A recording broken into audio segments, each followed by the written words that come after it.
I mean, surely it can't be that cold in Sydney that you need to be dressed in a beanie and like fingerless gloves like Fagin from Oliver Twist. Like, what is that about? I don't understand. Well, I'm in my spare bedroom and the sun just doesn't hit the side of the building. So, Do you not have heating? Well, not in this room, no. It's like one of these old like 60s block kind of buildings. And, on one side we've got the water and there's palm trees. But then if you go around the other side of the building, there's ferns and slugs and things like that. What are you doing? Why are you What are you doing? Why is your arm up? I don't know. My elbows are so dry at the moment. Do you need a cream? Sometimes if I've been at a pub, which, isn't happening at the moment, we don't need to talk about lockdowns or anything. We can ignore that. No, we're overhearing about lockdown. Yeah, but, if I've been drinking a beer and sitting at a table for hours and hours, I'll be like pivoting on one elbow. So I think that somehow I've been doing that while I've been working and my elbows just dried right up. This is such a strange conversation. I know. I'm sorry. All right. Okay, fine. Yeah. Look, shall we do this? Okay. Play the damn theme song. Here we go. Can you feel it? Yeah. Alexia. Oh, yeah.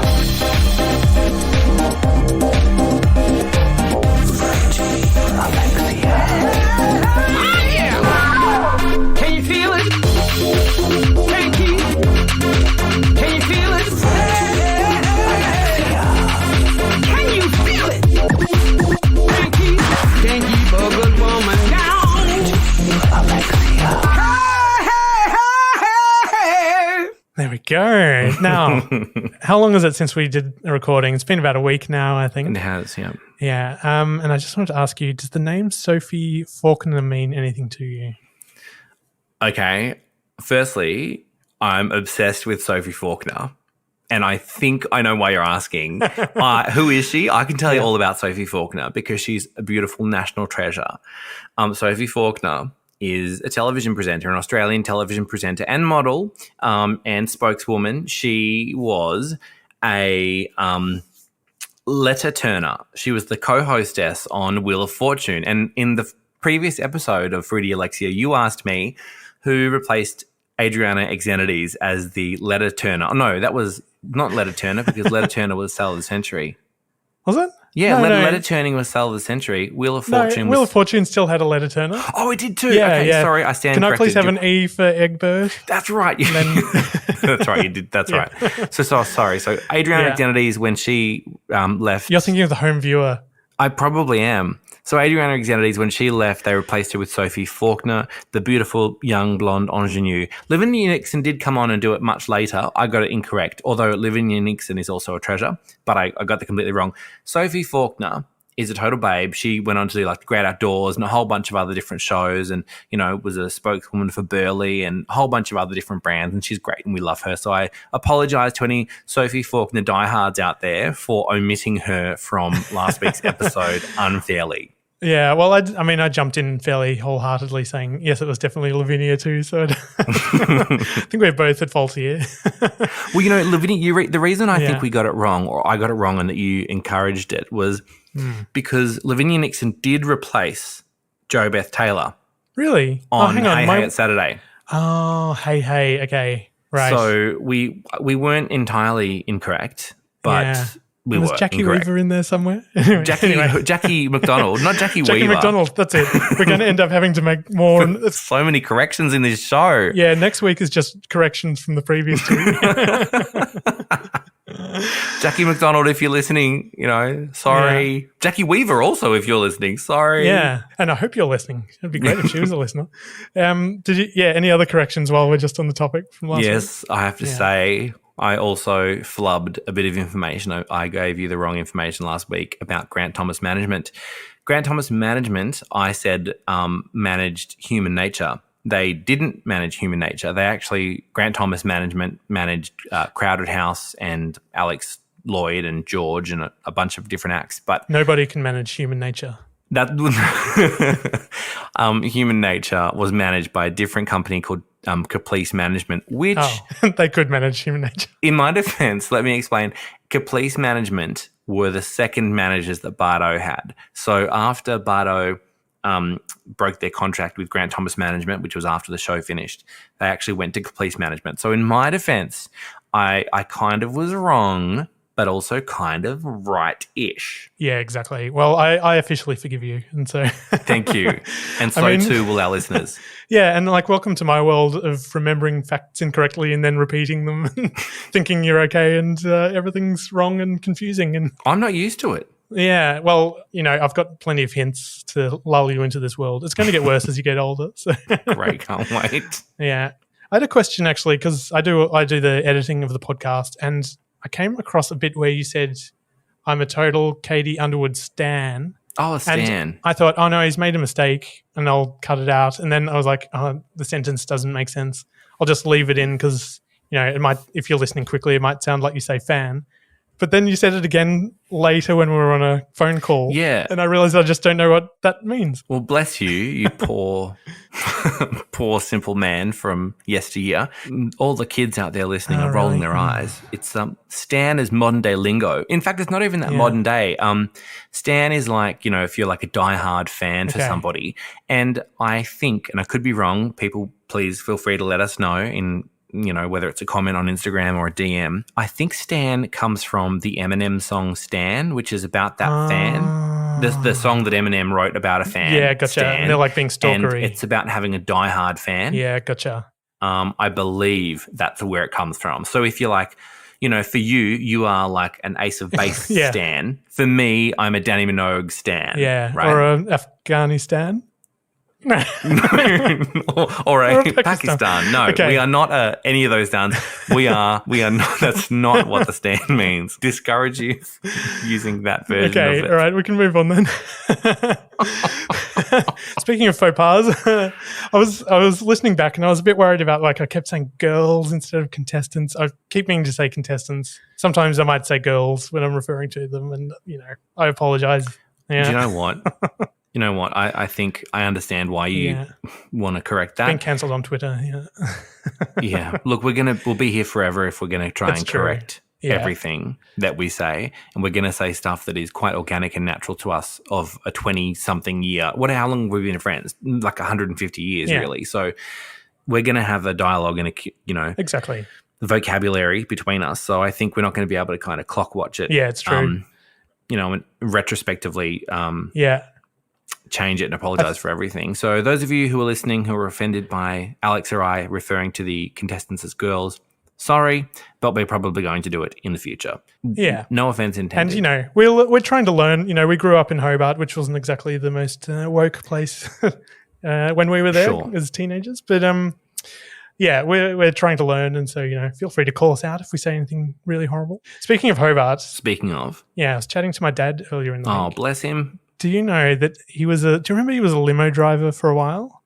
I remember because he picked my dad up from the airport once, But guess who else he picked up from the airport once and drove them around for a whole day? I mean, obviously in the context of this show. Yeah, I was hoping for a big reveal there, but yes, we're doing a whole podcast about Bardot at the moment. So guessing it's probably going to be Bardot.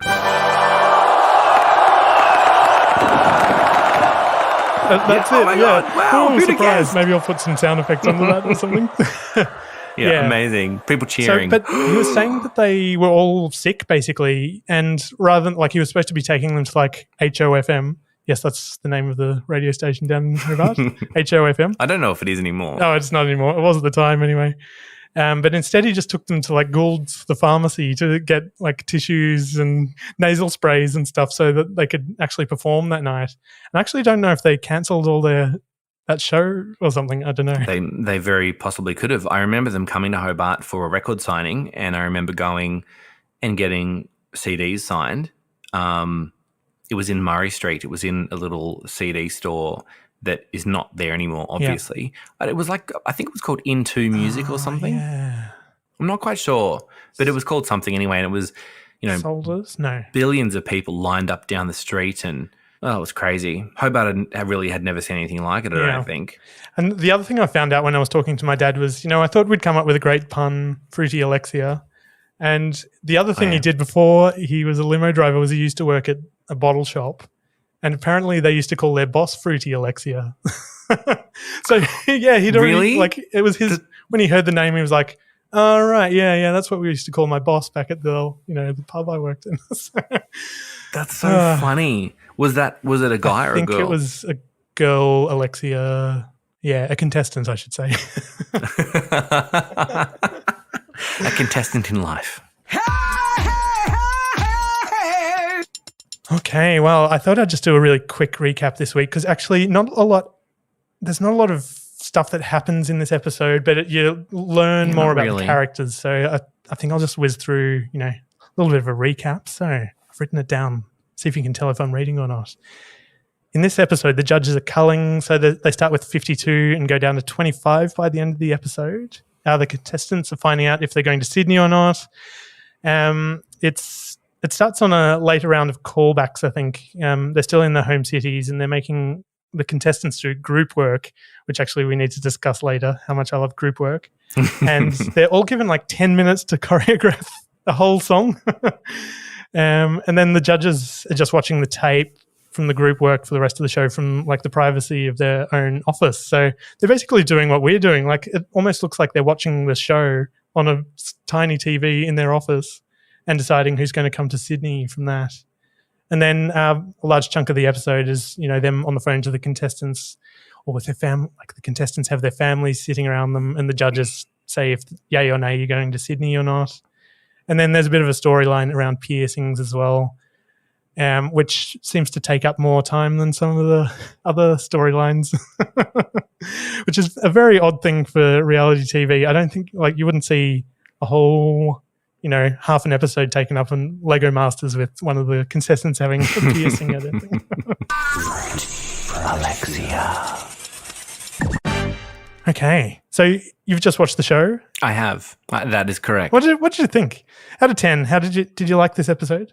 Probably when it was first run, I probably loved the episode. But watching it back now, I just kind of was really bored. I just thought, God, this isn't going pretty anywhere. Daggy, this one, isn't it? It was so daggy. It was a bit annoying. Really, it was just kind of the same kind of footage over and over and over again. Basically, the same premise anyway, over and over and over again. It wasn't very exciting. There wasn't much light or dark. There was no kind of context to it. It was just kind of a bit blah, really. It was funny, wasn't it? And a lot of it, it seems to be like Michael Napthalai's starring week this week because, it's mostly him just on the phone. Oh, doesn't it ever? Yeah, sitting in his little office in his little Sydney terrace or whatever it is. And, he's ringing everybody on these landlines, and with a fax machine in the background. And, he's calling everybody, Michael here from the Popstars project. It's like very formal. There's a camera crew in their house. They know that you're calling.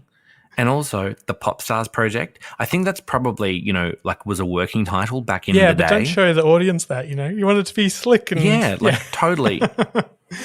Yeah, and I don't know. There's something about it. I can't tell if he's working from home, but it's clearly like a bit of a bougie suburb in Sydney, like maybe a Paddington, or I don't know if Surrey Hills was that bougie at the time, actually. But it's one of those like terracey houses that are very coveted these days. And he looks right at home there with his I'm too cool for everyone. It's such a attitude. Well, you can see that it's kind of this fabulous home, but then you can also see that clearly the desk has been put in the middle of the room just to film around it. It just sort of sits in the middle of the space. It's this weird sort of room. And then it's funny, I don't know how much we see of the other two judges other than them sitting in the bigger Warner, I'm assuming it's the Warner Music offices, and all three of them are there, with their half-open packet of Tim Tams and Twisties sitting in front of them while they munch away and watch these poor contestants. I assume it's the Warner Music office. It's an awful boardroom, isn't it? It's sort of got this really tacky green, emerald green laminate kind of cabinetry that the TV is kind of sitting inside. And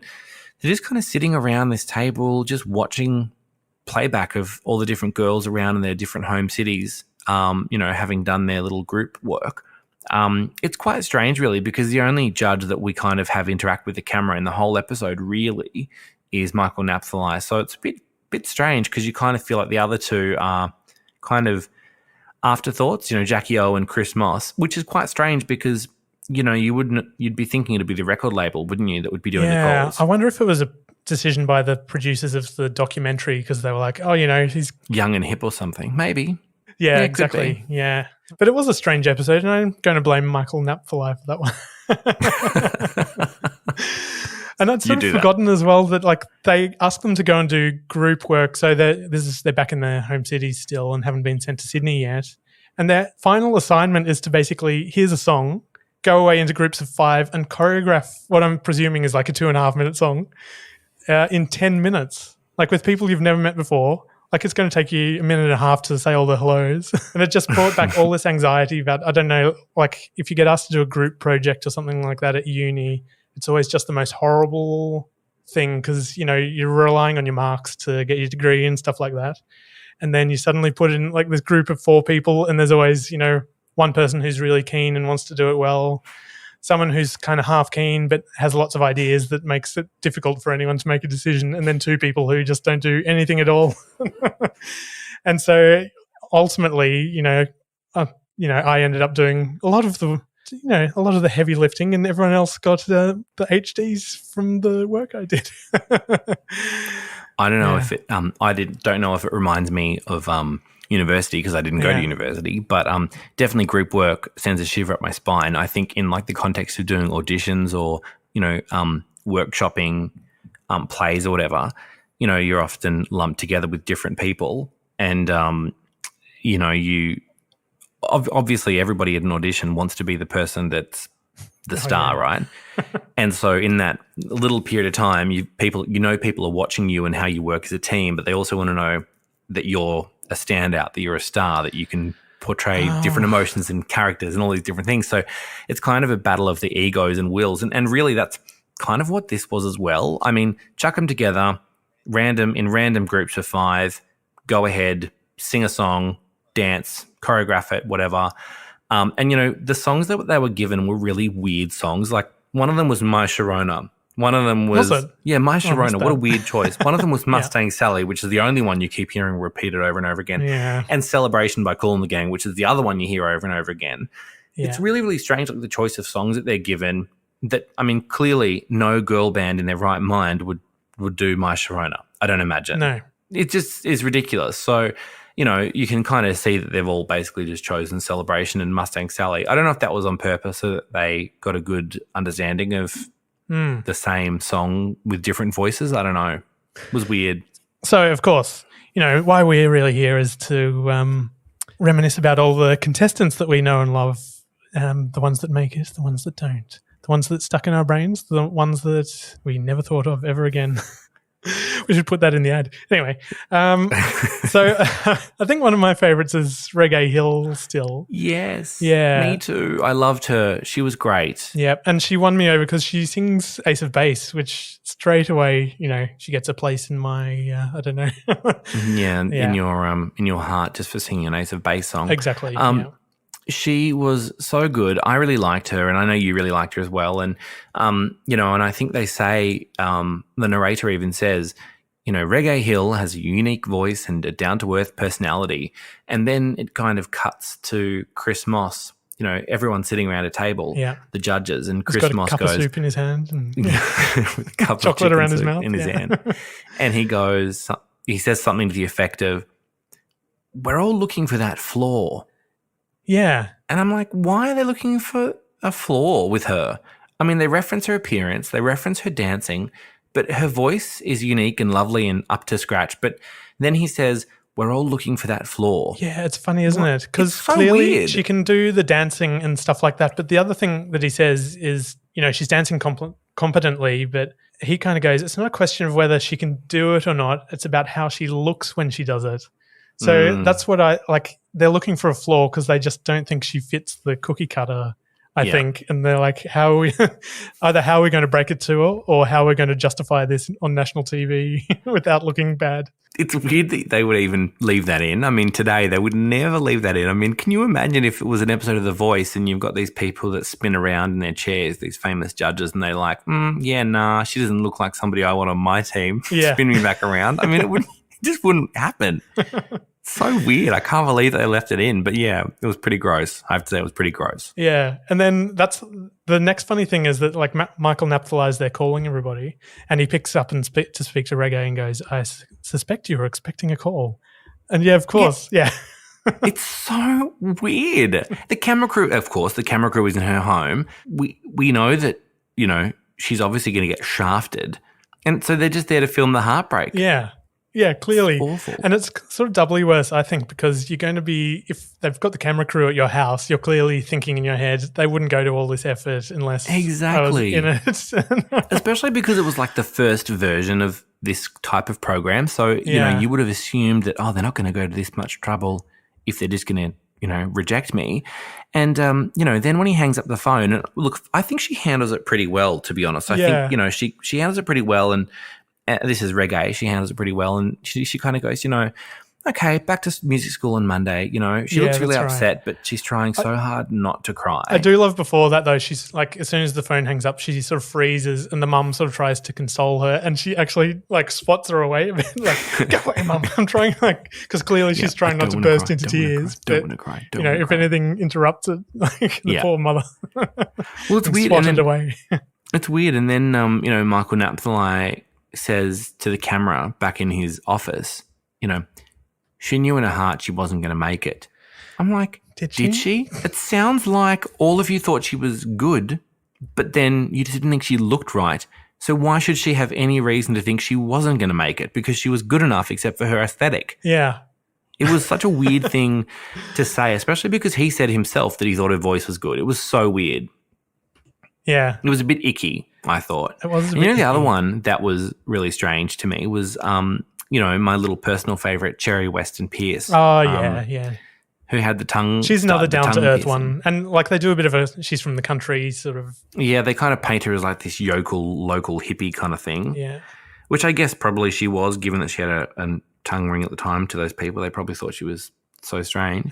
But, the judges are sitting around a table and Jackie O's like, you're both crossing her out. And Chris Moss is like, no. And Michael Napthali's like, that bolt's got to come out before she goes to Sydney, but she can sing. And Jackie O's like, well, we'll tell her to take it out. Yeah, duh. Like, obviously, take it out. It's easy to do and easy to say. Like, if she's good, she's good. It's irrelevant about the tongue piercing. It's so strange.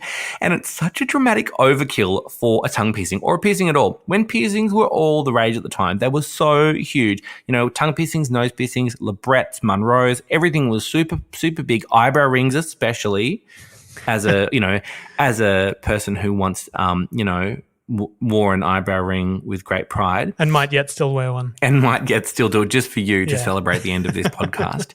But I love that, it was such a big thing at the time. And Killing Heidi had a record out, and Ella Hooper, she had a labret and an eyebrow piercing, and there was no issue there. But she was alternative though.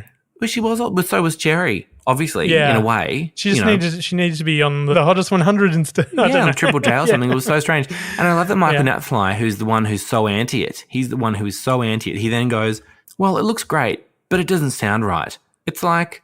in a funny way, actually listening to it, and maybe they just pick like a little clip specifically to illustrate this point, but it does give her a tiny bit of a lisp, which Sure, totally, it does.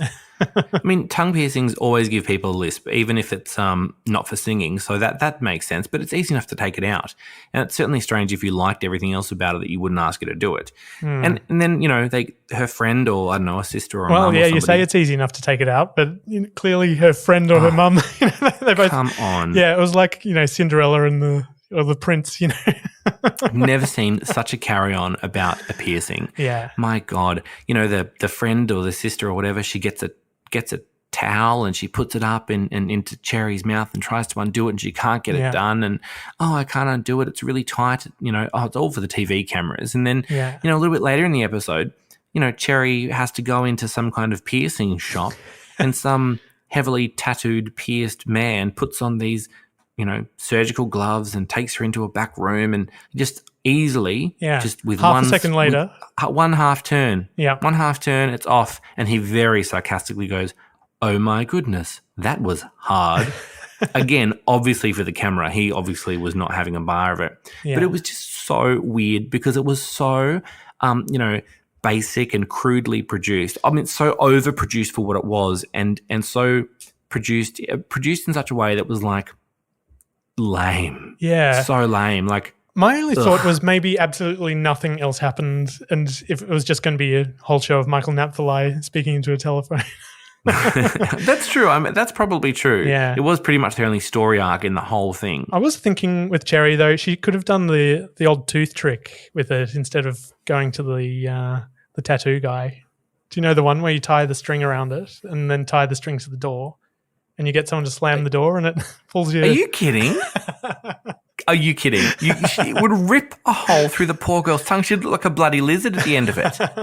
That is not a good idea. Anybody listening with a tongue piercing, do not take that advice. That's a bad idea. Okay, all right. Stick to pop culture, Alex. Okay. Stick to pop culture, not medical things like that. Plans I need to cancel tomorrow. Anyway. Oh, look, and we also got to see our good friend Dorothy Gatuba. We did, yeah. And they're still talking about how shy she is, but yeah. I mean, what more do they want from her? I think she's standing there singing and moving she's even moving confidently in this one. They're probably even just showing the same footage as we saw last time, I imagine. They are, yeah. Yeah, and I just can't. It's the same footage. Yeah, I can't work that one out. But did she go on to do other stuff with? Yeah, was it with Warner? She not with Warner. She went on to do. She and two other girls who were who didn't make it through. Yeah. Went on to have a single that failed to chart. It was a cover of. It was a song called "Imperfect Girl." Right.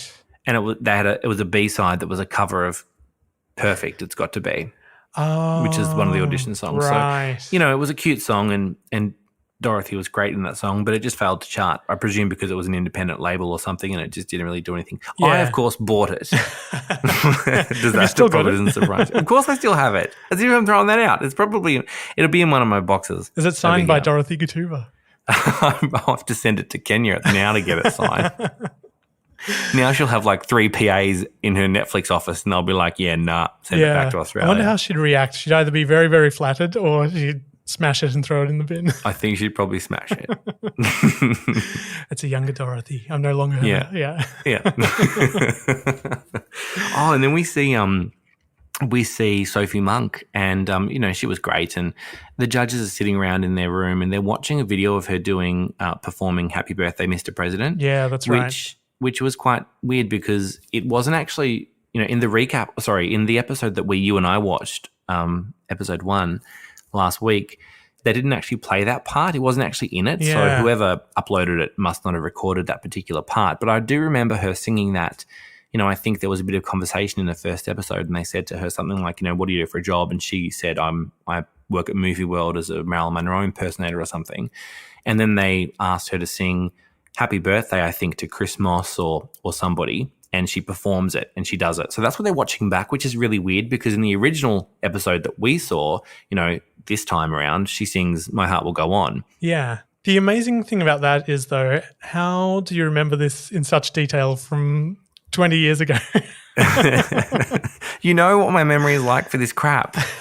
I pretty much can remember things frame by frame. It's weird. I'm like a savant of some kind. Yeah. I'm like a trashy pop culture savant. If only you could apply it to something useful. If only I could apply it to something that I can make money from. Hey, how about a podcast? Oh. Go out there and pay us. That was such a good segue. That was so smooth. Links in only the description. Only a pro could come up with that. But we'll work on that, yeah. Yeah, we'll have to work on that. But the thing about that Sophie moment in this episode is, as she comes in the screen, they're like, yeah, kind of thing. Oh, we like her. And then Chris Moss, he really perks up. He sits up really straight and he goes, we love Sophie. I mean, as soon as she comes on screen, it's just like this sort of, his mustache almost sort of like starts to flicker. You can almost see like the table rising below him and like all the pens start to roll down and his cup of soup spilled.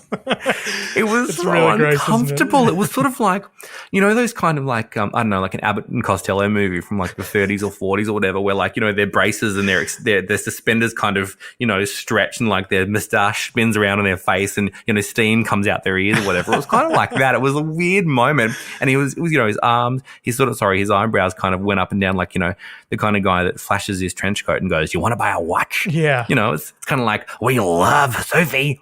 It's funny. It's this weird thing. But I reckon Jackie O clocks it and tries to like tamp it down a bit Because she said something like, what did she say? She was, She says something like, "Oh, well, she was a bit lost though when we put her in the group." yeah. And and Chris Moss is like, "Yeah, cool, yeah, that's true." And I was just thinking, and of course we have the benefit of history on our side here to be able to do this. But I was thinking when they're talking about how she was a bit lost in the group, and Chris agrees, I'm thinking, is that a sign of things to come? I mean, she ultimately was a solo artist for Warner, and a lot of press when they broke up did cite that it was because Sophie was going to be a solo artist for Warner. She's the only one of them that was kept on at the end of the contract to be with Warner Music with her own solo work. So I wonder if from this very early on, they were already, from a record label perspective anyway, kind of going, okay, well, we know what we have to fit.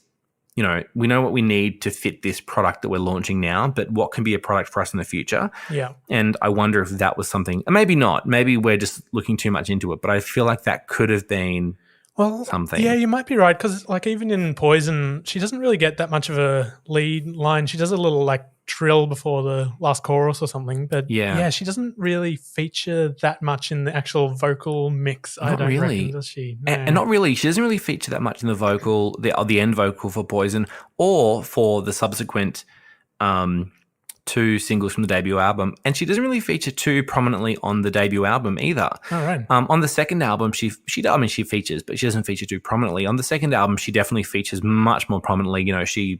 She sings the hook of ASAP and the lead single and everything of the second album. But that was when they had a different management team and different production behind them, different sound, all that kind of stuff. But I did think it was really interesting. But anyway, so they could give Sophie a call in her lounge room or whatever, and they ring her on some kind of monstrosity of a bright blue telephone. It's huge. It's humongous, isn't it? It's and the keys so are massive. big. It would have come from one of those, novelty shops like Granny Fitz or what are those called?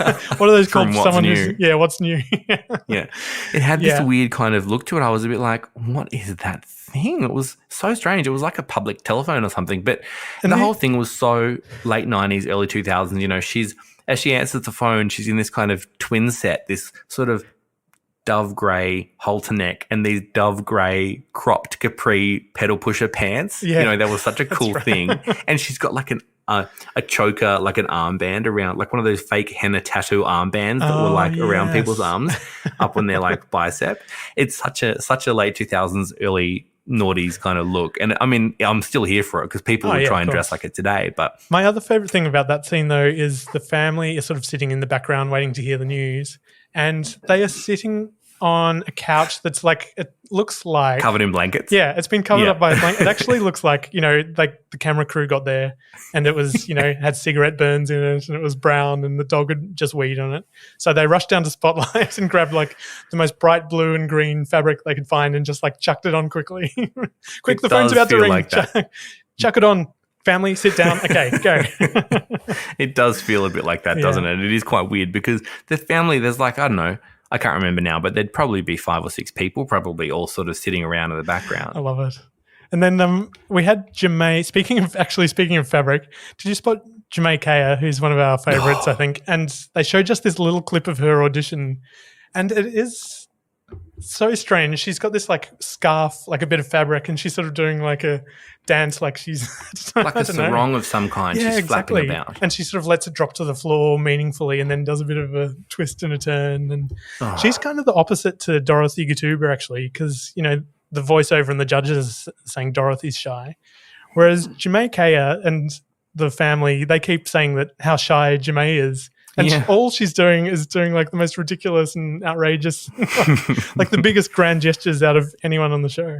Oh, totally. It's and she's her mum, says something like that. They replay a bit of the first episode, and her mum says something like, "She's scared. She doesn't believe in herself still, so we've got to push." And you just think, you've got to push that? That's you pushing? She's so intense. She's so precocious, which I find so loathsome. I can't even tell you how annoying I find this person on television. Just so painful to watch. Can't even tell you. And then the mother just... she's the kind of woman, if there was a news crew in a local Centro shopping centre out the front of a Leonard's Chicken, she would literally drop her drop her thigh fillets and she would race. She would crash tackle. She would drop her marinated thigh fillets and she would crash tackle whoever was in front of that thing just to answer a question. Yeah, grab the hairdryer out of her handbag, make sure the bouffant is up. Yep. For some local news story, she'd be like, yep. She'd be the first person in front of that camera. I can just imagine. But I mean, the best thing is we get a little peek inside their house as well because they call Jemay and surprise, surprise, I think, does she get let? She doesn't go to Sydney, does she? No, she doesn't go to Sydney. Good grief, no. The narrator goes, she thinks she's good, but will Michael be able to tell her the truth? And I'm like, yeah. Please, Michael, tell her the truth. Yeah. I'm screaming at the TV 20 years later, tell her the fucking truth. Yeah. Potentially. Once they go to the house, which is so early 2000s, the house is literally like Under the Tuscan Sun style. It's that weird sort of 2000s Mediterranean terracotta-y kind of thing, which at the time was so chic and so fabulous. And you can imagine that woman, she went around with Febreze and she sprayed every single surface in that house. And I bet you they walked in and the house smelled like Febreze. It would have smelled like frangipani Febreze. And she'd have walked in and she would have gone, you can imagine the camera crew would have turned up and she'd have opened the door wide and she'd have gone, hello. Welcome to my home. Please step into my boudoir. And she would have said, you can imagine, it would have been some big production. Follow moi. Can I interest you in some coffee or tea or an iced Vovo? It's that kind of a thing. I've got some beautiful lamingtons or some beautiful caramel tarts there if you want some of them. It's the kind of thing she would have tried to bribe the camera crew. You can imagine, right? And there's all these weird like glassy bottles in the background to make it look a bit more Mediterranean. Yeah. And then in the other corner, there's a lava lamp, which completely breaks the style. But of the time, I understand. So of the time. Yeah. We all had lava lamps. We did. I loved my lava lamps. Actually, I never had one. I think. Didn't you? Why not? I didn't have enough pocket money. I would have got one otherwise. We had this big like inflatable day glow armchair thing. I think that's the most we dipped into that kind of, I don't even know what it's called. Is that raver stuff? I don't know. I guess. I don't know. I mean, we had all that kind of stuff. I remember we had like inflatable armchairs and stuff, like fluorescent purple and fluorescent yellow and fluorescent pink and stuff. And they were fabulous. Yeah. I don't know if it was a thing or if they were just super cheap and I don't know. Probably we'd seen them on both, TV. really. Yeah, and do we see any other? I can't even remember now. God, what's happening with my memory? We see the other Bardot members, right? We do. We get glimpses of the others. Chantal Barry. We get Belinda Chappell, Sally Polaronis, and Sally's audition this time. Michael Napthali, sort of says, "Oh, she's got a good voice," and Chris Moth says, "All the character is there," which is good. And we do get a glimpse of Tiffany Wood as well, who has different hair to the first episode. So there must have been a period of time that's passed because she went from having long red hair in the first episode to this episode having like a darker natural hair color. But she is, again, she's good. She's got that nice husky voice and she's confident. Clearly, you can tell that. I can't quite remember what happens. I'm sure we'll get to how she gets into the band in the future. I'm sure we will. But yeah, it seems like at the time they still, they're not really paying too much attention to Tiffany, even though she sings really, really well. So yeah, we don't really hang out that much with any of the contestants, particularly other than, tongue piercing, Cherry Pierce. But really, we don't I don't know. It's a strange episode. But so strange. Like you see a few of the auditionees, and I think a couple of them went on to do other things. They did. They really did. So you get a glimpse of Prinny Stevens, who I completely forgot was even on the show. And she got a no. And admittedly, the little snippet they showed of her audition, it wasn't great, but she was 19 at the time. But she's going to have an amazing career. She was on the first series of The Voice Australia, many years on from Popstars, obviously. Yeah. And, she went on to be in a whole bunch of different stage musicals, Rent and Oh, What a Night. And she was nominated for a Helpman Award for that. And she was in The Bodyguard and Aladdin. And I think she even co-hosted The Voice Kids. So she's had a great career since. So clearly this did not hurt her confidence and her drive. And she's incredibly talented. So we love that Prinny Stevens was a little nugget there. I didn't even know The Voice Kids was a thing. Is it the contestants or the judges that are kids in it? I think the contestants. It's like for kids, for child stars kind of thing. Okay, so it's not like an 8-year-old sitting in the chair waiting to No, spin around. it's sort of for like the Nikki Websters of the time to go and audition. Speaking of Nikki Webster, how about the Olympics? I was leaving a gap there as a segue. I was like, I bet there's something to say about Nikki Webster. Speaking of Nikki Webster, Strawberry Kisses, Nikki Webster, I'm hoping that at the 2032 Brisbane Olympic Games, we get a moment of Nikki Webster. I think it's what the going to nation's be the been same craving. kind of act where it's going to have Kylie and Nikki doing the similar kind of thing, maybe? Well, they're certainly not going to have Bardot, so yeah, I do. I mean, who else is there? I mean, We could anybody start that a performed. campaign to get Bardot at the opening ceremony. We should. Yeah. Anybody that performed at the Sydney 2000 Olympic Games, Tina Arena, I guess we've still got her around, but I don't know that anybody is much of a fan of Tina Arena anymore because of some of the controversial things she says. But Right. her, and we had John Travolta and Olivia Newton-John. Really? We had, they sung Dare to Dream. It was their theme song for the Sydney Olympics. See, Oh. I remember all this stuff. John These- is not Australian. I just want to take issue with that. What was he doing Elton. there? Oh, not Elton John. Sorry. John Farnham. John Farnham. Yeah, not Elton John. Did I One say of Elton the John? Johns. No, you said John Travolta. You're thinking Greece. Well, okay, Yeah. it wasn't John Travolta either. It was Olivia Newton-John and John Farnham. Okay, yeah. And that they makes sung more Dare to sense. Dream. Yeah. It was a ballad. It was the theme song. And we had, and I think Kylie did the closing night, not the opening night. No, wasn't that the whole thing that she turned into Nikki Webster? No. Really? No, I don't think they so. were in the I same think pink dress or something, weren't they? I don't think so. I think what happened was in the first one, in the first opening ceremony, like Elle Macpherson comes out in a giant thong. Do you remember this? The giant thong. I'm pretty sure Elle Macpherson is carried around. That's a flip-flop for overseas listeners. I think Elle Macpherson, the body, is carried around on a giant thong around the stadium. I think there's a whole bunch of different people that sing and perform. And then I think the closing night is Kylie and she performs on a night like this. But- I think. I'm sure there was they were wearing the same dress and one was supposed to be a young version of the other. I don't know which way round. I think Nikki Webster, she sung a song and she was sort of lifted up in the sky on some trapeze thing. And I don't think it was an intentional. Was it really an intentional link with Kylie Minogue? I don't think it was. I think it was an intentional link with some kind of I feel like at this point, a lot Inspirational of people would Google it, but what I like more is just trying to nut it out like in the old days. before Google. I know we probably should just take this offline. Perhaps we will. I think let's just leave it. Let's leave it. Perhaps we will. We can do it in our corrections episode next week. Yeah, we can. We can. God, this whole podcast, we should just change the name and change the idea. It's all about corrections. The other person we see is Danielle Stearman, who was only 19 at the time. She actually goes on to be in Series 3 of Popstars, and she comes second to Scott Kane. And she does release a solo single later called Tell Me If You Like It, which, of course, I bought. I was probably the only person that bought it. But she doesn't care because she's gone on to run a really successful brand building business called Raw Success. And she's launched her own baby teething products, and she's sold a couple of them at the end of last year to different people. And she's a very successful businesswoman and brand builder. So Danielle Stearman is probably, like Dorothy Katuba. She's not looking back worried too much. So not too much sympathy.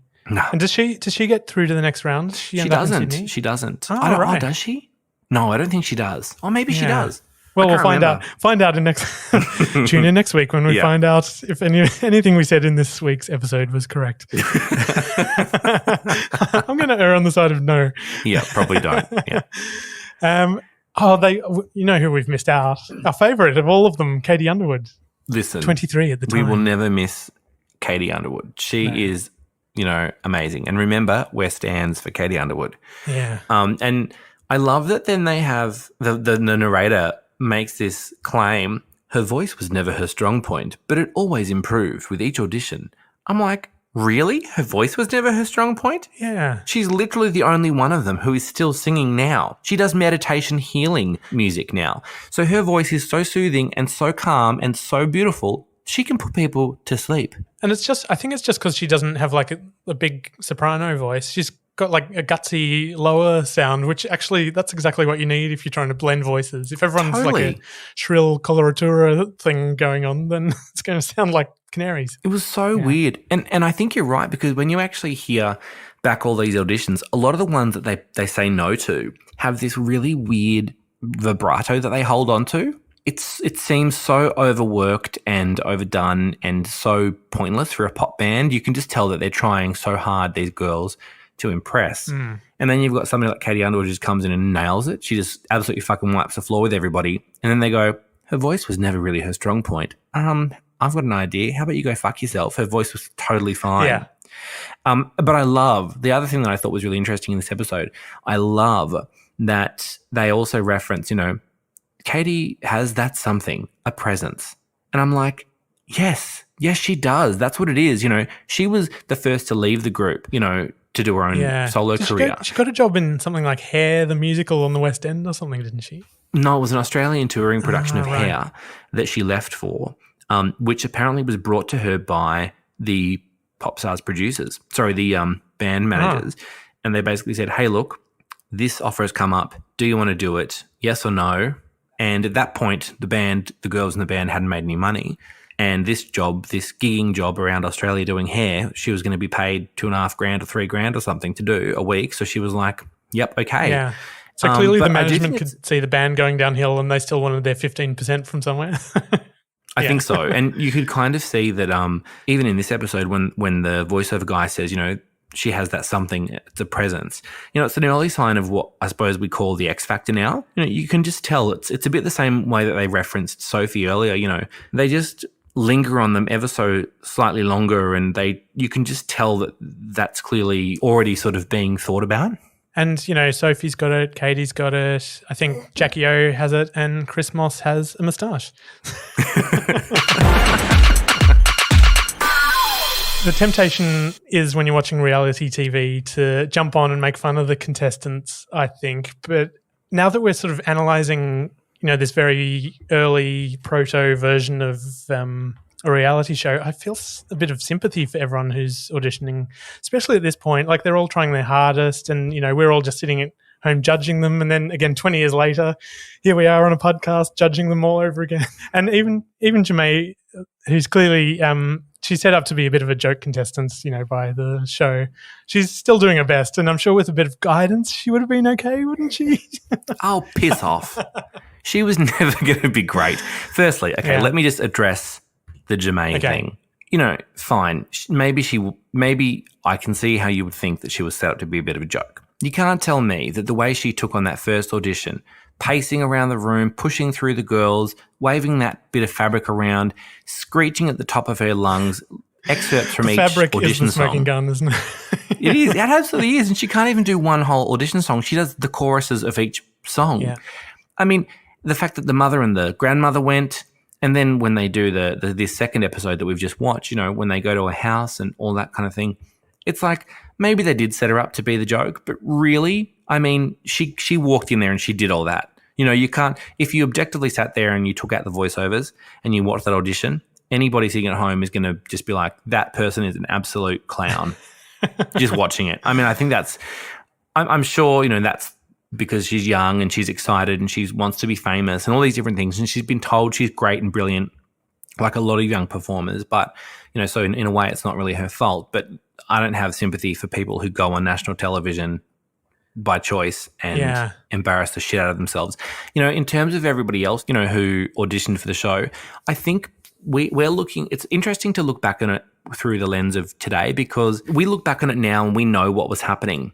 But at the time, they didn't know what was happening, if you know what I mean. Yeah. It was the first time that this sort of thing had ever been done. They just went to auditions. Yeah.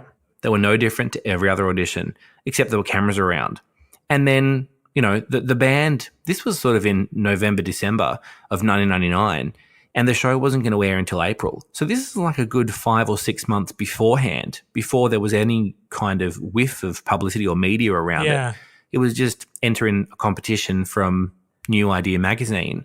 And so I think largely these people were just auditioning for a job, auditioning for a band. So basically. So it's kind of half-half, I reckon, because there'd be people there who just thought, I love the Spice Girls, I want to be a Spice Girl myself, and New Idea's telling me, here's a shortcut, Definitely. I mean, the Spice Girls, what were they, 1996, and then these auditions were in 1999. If you really look back on it now, pop music, really true pop music, has never been really appreciated in Australia. Unless you've played, every Sunday for the past 10 years in your local pub, and you've done a day on the green, and you've really, you've done the Triple J Hottest 100 thing for many, many years, and you've got some kind of grimy independent artist story. Australia really does not nurture pop music.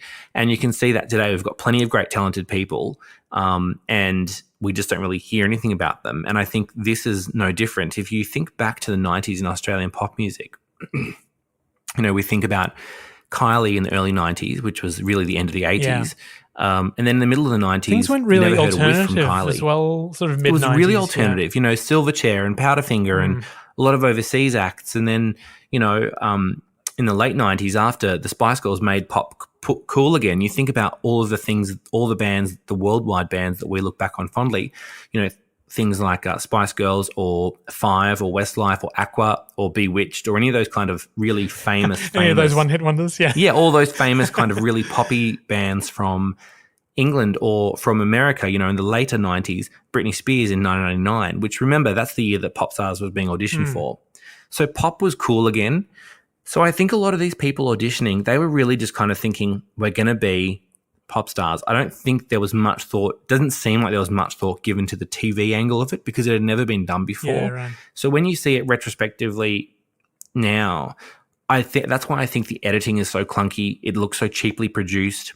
None of the girls really seemed like they kind of were aware too much of like the camera or producers or production or what they should or shouldn't say on camera, how they should or shouldn't present themselves, whether they should watch their body language or how they speak or whatever, or how they dress. And so I think it's quite interesting now to watch it back. So I don't know that I have sympathy for them as such because I guess watching it today I have sympathy for them, but then it was what it was. It was exactly what it was meant to be. They had their chance to be on TV. And they did, and that's what they took. Yeah. They took the chance to be on TV, and they rode the wave. And it didn't come out for another 6 months after they all did their auditions and got canned back in Sydney. Yeah, I wonder too because it started in New Zealand. There'd been much of a wave about. I don't even know who won the New Zealand one where Popstars started. The first series of Popstars was in New Zealand, and I think the band were called True Bliss. And I think again they had no. They kind of launched, had one hit, and that was kind of it.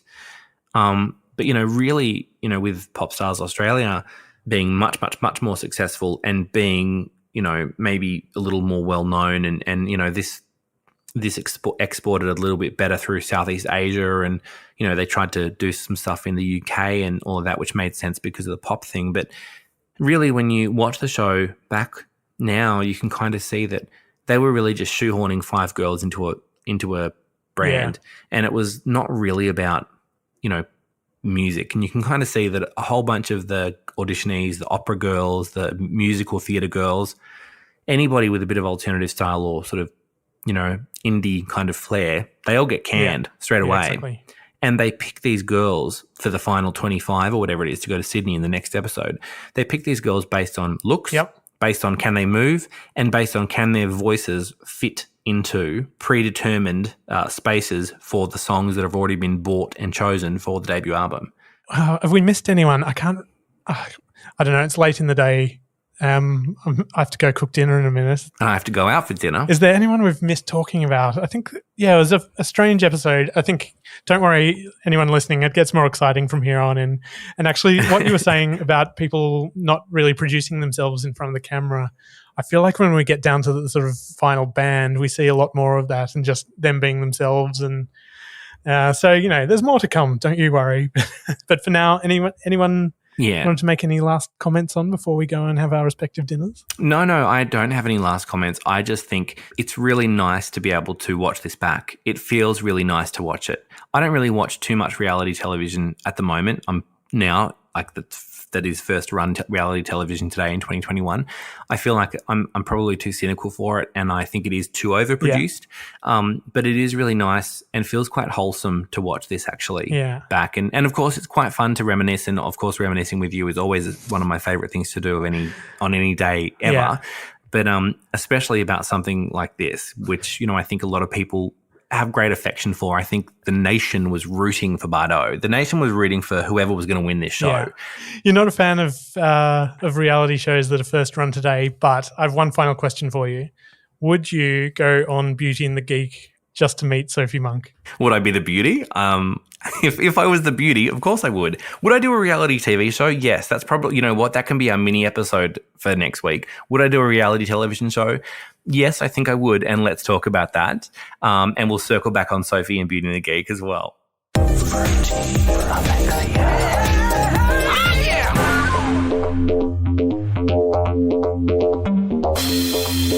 Oh, well, I'm exhausted. I don't know about you. All that pop culture, all that dancing. Me too. I can't wait to watch the next episode. I know. Though, I'm so really we can record excited. another Yeah, let's podcast. record one soon. Actually, I'm itching to find out what happens next. Me too. I'm so excited. I want to see who they I choose. know. I wonder who it could be. So look, if you are loving Fruity Alexia while you are listening, wherever you are at home, at work, on the train to work or whatever, we have an Instagram. So go and follow us. It's at Fruity Alexia Podcast. Send us a DM. Chuck us a like. And the best thing about that is you can find via that. You can go to my site, and then from there you can go to my Etsy store and buy some of my photographs that no one. I've had an Etsy store now for about a month and haven't sold any yet. Such a shameless self-promoter. Literally, I'm going to go on. I keep meaning to do it. I'm going to go on right now and buy one. No, there's no pressure. Don't worry. No, I'm going to do it. So by the time the next show comes around, I've done it.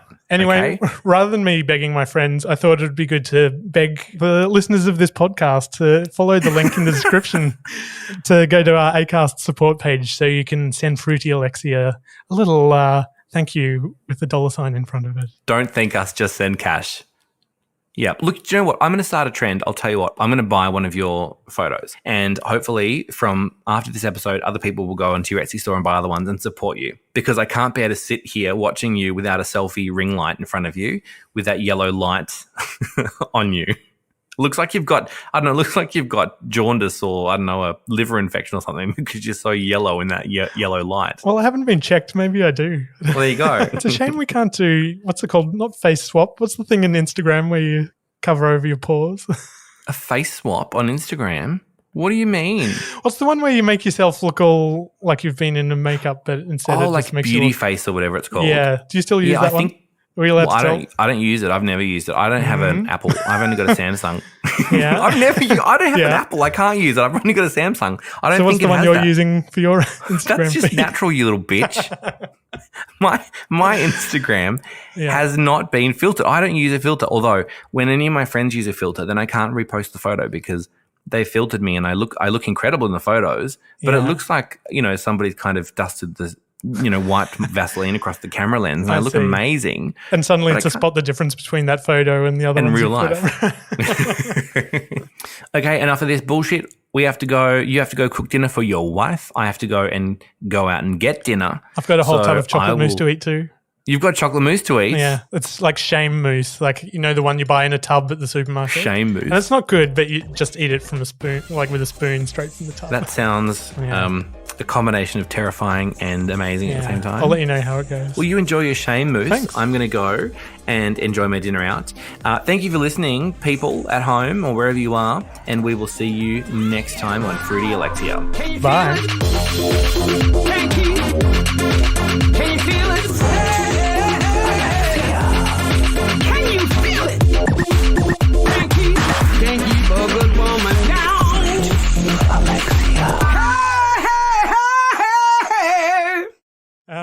How are we doing for time? I just thought I'd... Good.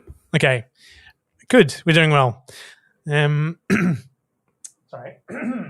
Excuse me. Good.